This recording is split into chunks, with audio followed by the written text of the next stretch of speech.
Esto que nació, y lo señala el libro, como un foro donde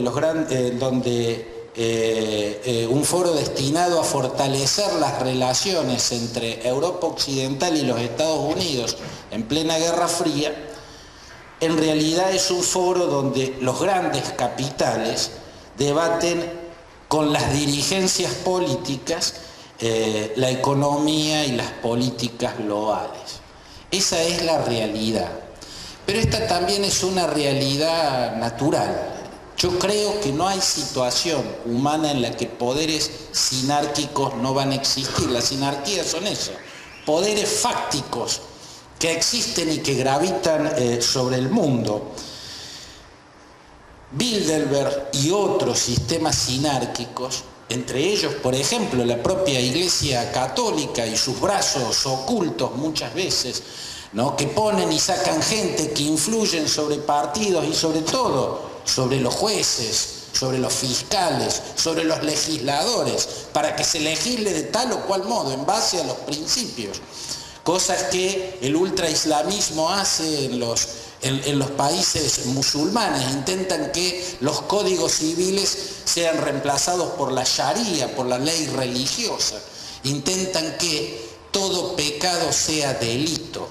Y eso corresponde a una visión religiosa, no a una visión secular. En realidad, desde mi punto de vista, la historia es un poco la historia de una titánica pulseada entre el Novo Ordum secular, en que proclamaron los Illuminatis, pero que antes de ellos siempre estuvo presente en el, por ejemplo, Spiritus Flat Ubi Bull, que proclamaban los antiguos, que querían que el pensamiento sea libre y que no sea regido desde la creencia religiosa, sea cual fuere. Esta pulseada se vive desde la antigua Grecia, donde siempre hubo un Anaxágoras condenado al exilio por explicar que el sol no era un dios sino una piedra incandescente. La historia está plagada de Galileos, ¿no?, de Giordanos Brunos, de Anaxágoras. Esta pulseada, que se da en todos los órdenes, ¿no?, es como la naturaleza. Y hay sinarquías seculares, y en este caso lo más sombrío en lo que respecta al Club Bilderberg es que está mucho más estrictamente ligado a el poder económico, ¿no es cierto? El poder económico, ese es el rasgo fundamental. Ellos lograron crear, y lo expresa muy bien el libro, un ámbito donde la política tiene que venir casi a escuchar lo que el gran capital tiene para decirles. Entonces, de un modo, lo que plantea este libro, y con lo que coincido, es como que vivimos en un sistema mixto. Soy más benévolo que el libro en eso es más implacable.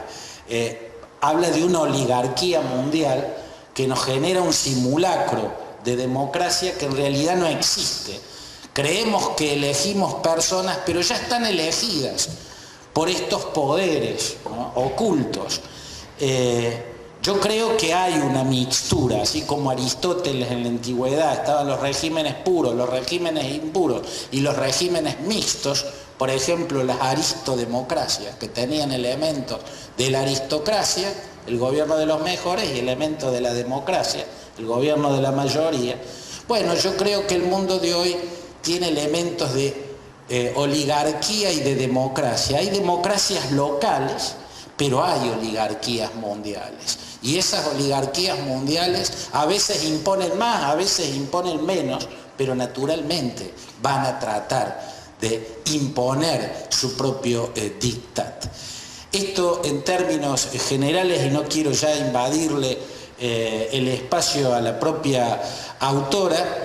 Hay muchas cosas para señalar, porque es un libro que plantea debates interesantísimos y debates muy necesarios para entender el mundo en el que estamos. Quise hacer una apreciación sobre la idea de la Tercera Guerra Mundial, porque yo creo que en el mundo hay centros de poder que deciden y que intentan decidir, y hay realidades que ocurren sin que las hayan decidido los centros del poder. O sea, La realidad es una mezcla de lo planificado y lo que ocurre porque ocurre, porque son como las mareas, ¿no? Son fuerzas de la historia que tienen un volumen propio.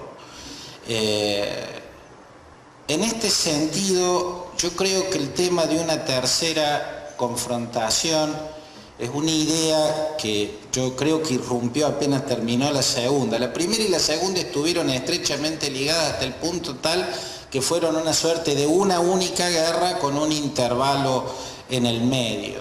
Pero en todo caso, tras el 11S, apareció una teoría, un libro que se hizo muy célebre, el de Samuel Huntington, que habló de el choque de culturas. Y yo, en un libro mío que se llamó La sombra del fanatismo, en el que intentaba entender la modalidad de confrontación que venía en reemplazo de la Guerra Fría, y partiendo de que yo también estoy de acuerdo con que, bueno, lo dijo el propio Eisenhower en su último discurso al Capitolio cuando dejaba la presidencia de los Estados Unidos. Dijo, él lo llamó el complejo militar industrial, el complejo militar industrial. O sea, hay un complejo militar industrial que ha cobrado vida propia en los Estados Unidos y está prácticamente por sobre el gobierno. Hay que salvar la democracia de ese complejo militar industrial, ¿no? Que es lo que planteaba Cristina y lo que describe en su libro también. Pero amén de eso, es cierto que a lo largo de la historia hay una pulseada, yo la mencionaba rápidamente, pero quisiera venir un poquito más a esta actualidad para entender lo que viene en reemplazo de la Guerra Fría. La Guerra Fría fue una forma de occidentalización del mundo, porque tanto el marxismo como el capitalismo liberal o la democracia capitalista son de la cultura occidental, no son de la cultura asiática, no son orientales. Marx era occidente puro en términos culturales, es cultura judeocristiana.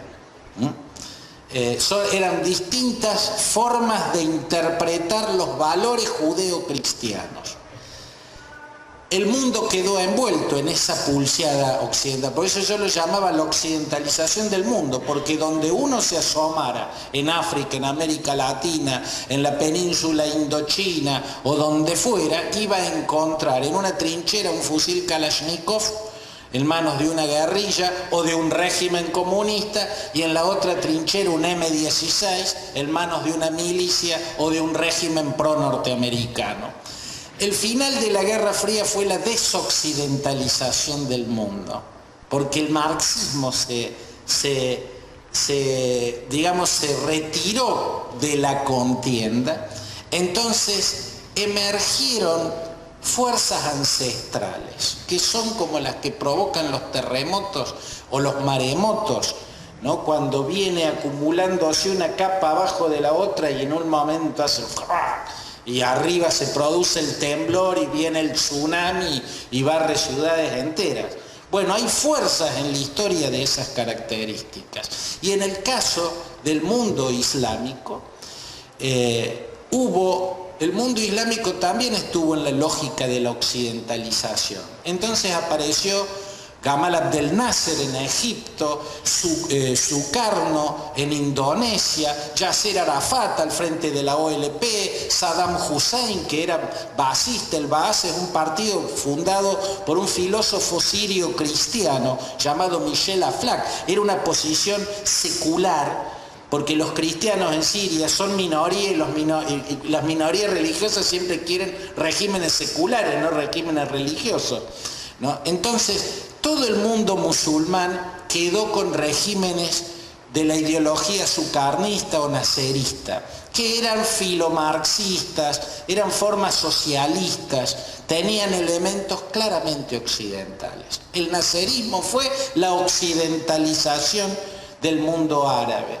Sus fracasos en las guerras para eliminar a Israel, la derrota en el 48, la derrota en el 56, la derrota en el 67, en la guerra del Yom Kippur del 73, empezaba a producir una frustración que empezaba a abrirle la puerta a las visiones ultra religiosas, ¿no? Y luego las frustraciones económicas de los gobiernos seculares, que además eran dictaduras, terminaron haciendo, tras la Guerra Fría, que se rompiera el dique y que en todos los lugares los grupos ultra religiosos salieran a enfrentar a los gobiernos seculares. En los palestinos, Hamas, que es la descendencia de Al-Muyama, así se llamaba, era una suerte de Cáritas creado por el jeque Ahmed Yassin, que era un discípulo de Hassan al-Banna, el creador de la hermandad musulmana en Egipto, ¿no? Jamás enfrentó a Al-Fatah, que era el partido de Arafat, y era nacerista, era secular.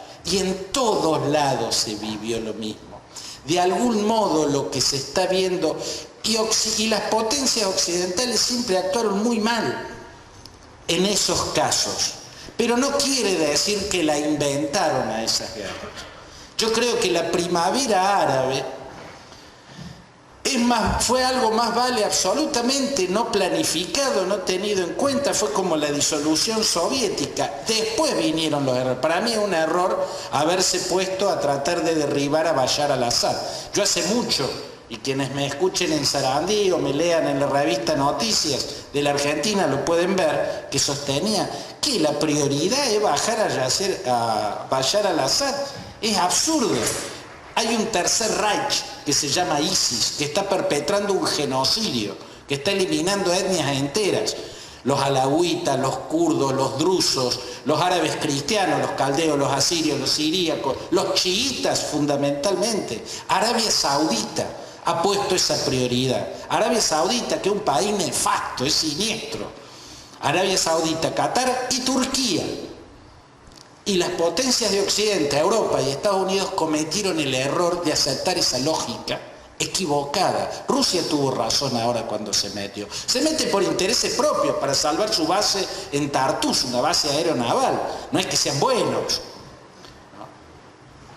Pero lo que ocurrió el viernes y lo que había ocurrido con Charlie Hebdo un tiempo atrás, muestra que la prioridad no podía ser la caída de un régimen secular, laico, porque por malo que sea, va a ser infinitamente peor ese régimen ultra religioso que se llama ISIS y que nació dentro de Al-Qaeda, fundado por Abu Musab al-Zarqawi como Al-Qaeda Mesopotamia en el marco de la guerra de Irak. Otro estropicio creado por Bush y por hombres del Bilderberg, ¿no? Como Rumsfeld. Pero yo ahí veo más imbecilidad que otra cosa, más fanatismo. El grupo de Bush personalmente era un fanático religioso. De algún modo, la publicidad cultural de la cual Huntington creo que hizo una recopilación interesante, yo en mi libro lo refutaba parcialmente. Yo creo que el choque no es... Hay un choque de cultura, pero no es intercultural, sino intracultural. El choque se da en todas las culturas. Por ejemplo, en América Latina, con el resurgir de la ancestralidad. Bolivia, por caso de un ejemplo claro, en el cual, con muchos aspectos positivos y muchos hechos que no, o sea, salen leyes incaicas por las cuales se justifica el linchamiento y se han hecho muchas ejecuciones por linchamiento, ¿no? o quemando vivo a una persona porque cometió tal o cual delito. Lo que vemos es que primero fue intracultural en el caso del mundo islámico, o sea, los sectores religiosos, convengamos que en la base del Islam, en toda religión hay una apetencia de poder y hay una guerra contra la ciencia y contra el conocimiento que trata de independizarse de la creencia, ¿no?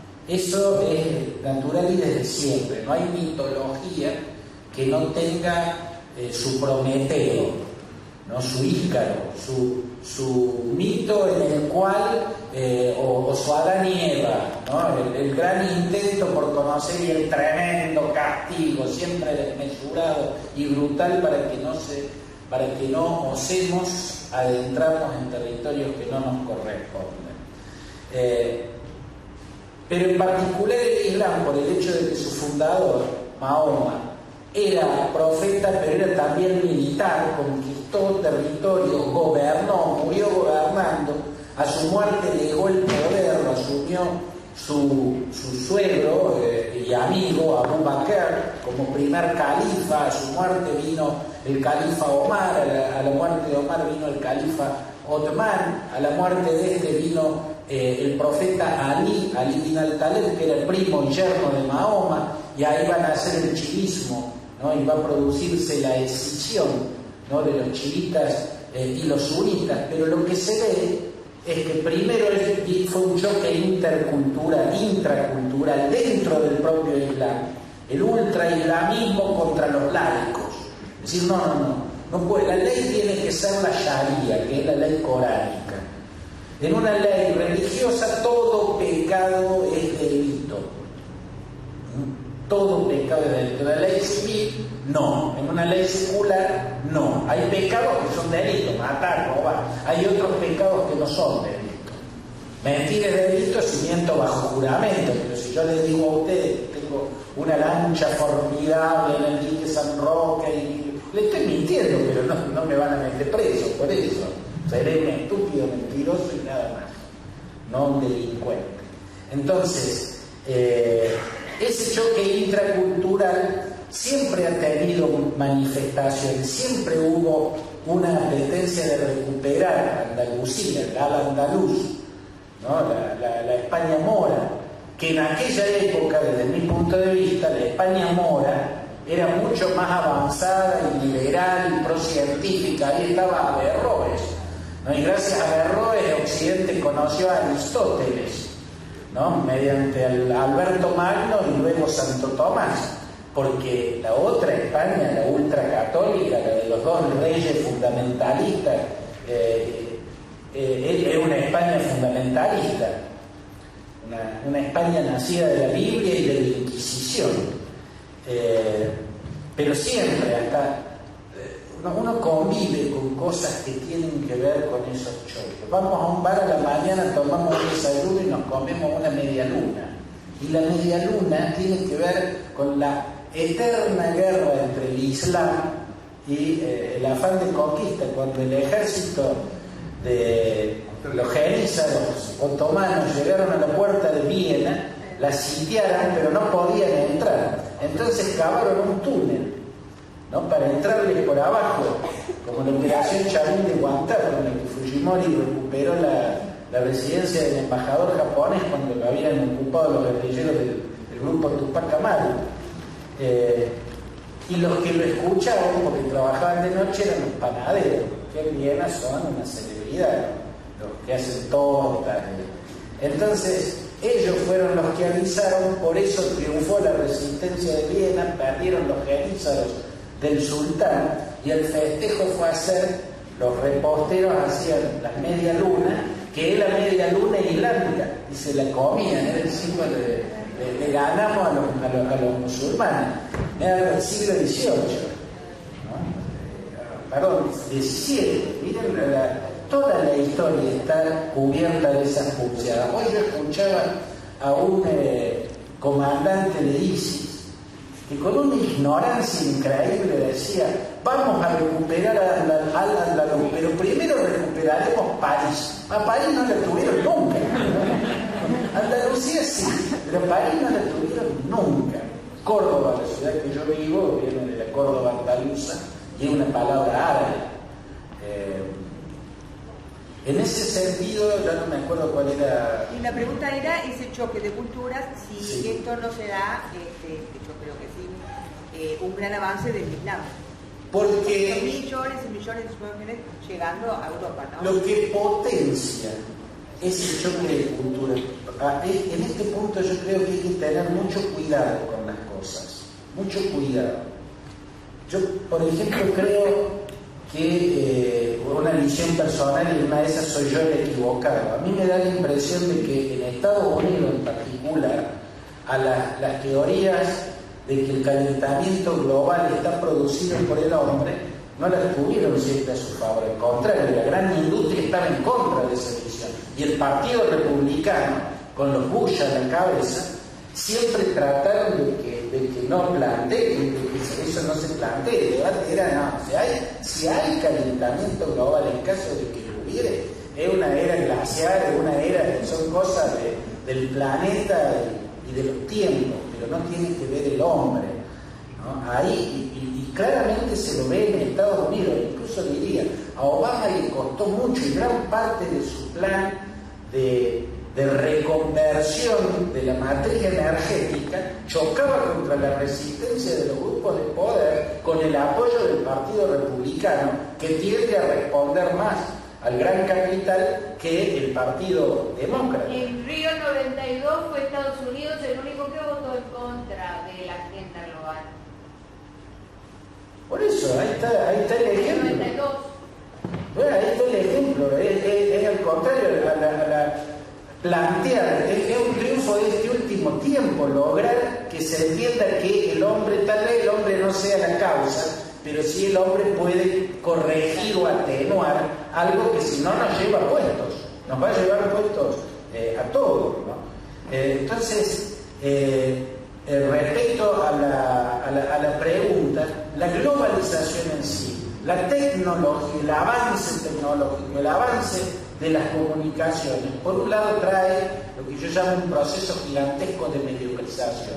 Yo no sé si está planificado o si es algo inevitable. Como decía Ortega y Gasset en La rebelión de las masas, hay una parte en la que dice: el hombre vulgar reafirma su derecho a la vulgaridad hasta imponerla, ¿no? Habla de una tendencia de la vulgaridad a expandirse. Tal vez la vulgaridad, la mediocridad,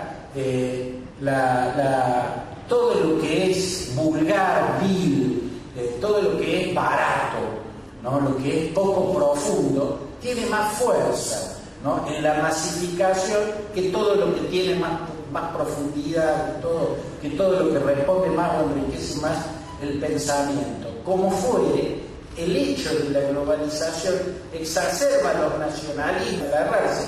Todo advenimiento de algo distinto genera un miedo, y el miedo siempre pone el pie en el freno, ¿no?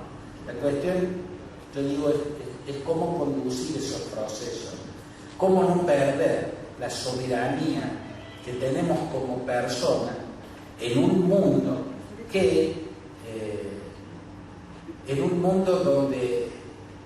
donde la naturaleza está en el cambio. Yo creo que no va a faltar mucho hasta que aparezca una ciencia, que sea la ciencia, la transformología, la ciencia de la transformación, porque el cambio pasó a ser la regla, no la excepción, es la regla. Entonces todo va a tener que adecuarse a algo que cada vez va cobrando más velocidad y vértigo. En el medioevo, usted agarra un hombre de la alta edad media y un hombre de 900 años después vivían más o menos iguales, la misma casa, las mismas costumbres, no había cambio, pasaban los siglos y los hombres eran iguales. A partir de la revolución industrial, ustedes van a ver que empieza una aceleración y todo cambia con velocidad de vértigo. Ese proceso inevitablemente va a ir acelerándose. Controlar ese proceso es el gran desafío para el cual el hombre todavía no se está preparando. Pero la existencia de ese proceso en sí mismo va a hacer caducar las fronteras actuales. O sea, necesariamente va a tener que ser un mundo con planificaciones centrales, ¿no? Un mundo donde haya una interrelación total y permanente. Y la cuestión es, ¿cómo se democratiza un mundo así? ¿Cómo se defiende la soberanía del individuo en un mundo de esas características, al que yo creo medianamente inevitable? Lo que sí creo es que debates como este, debates como el que nos plantea Cristina a partir de su libro son absolutamente necesarios. Lo que no puede percibir es el hombre que mira para otro lado. Discutirlo, no estar de acuerdo es una forma de dar un paso en un sentido correcto. Que lo hagamos en desacuerdo. Estamos pensando lo que tenemos que pensar.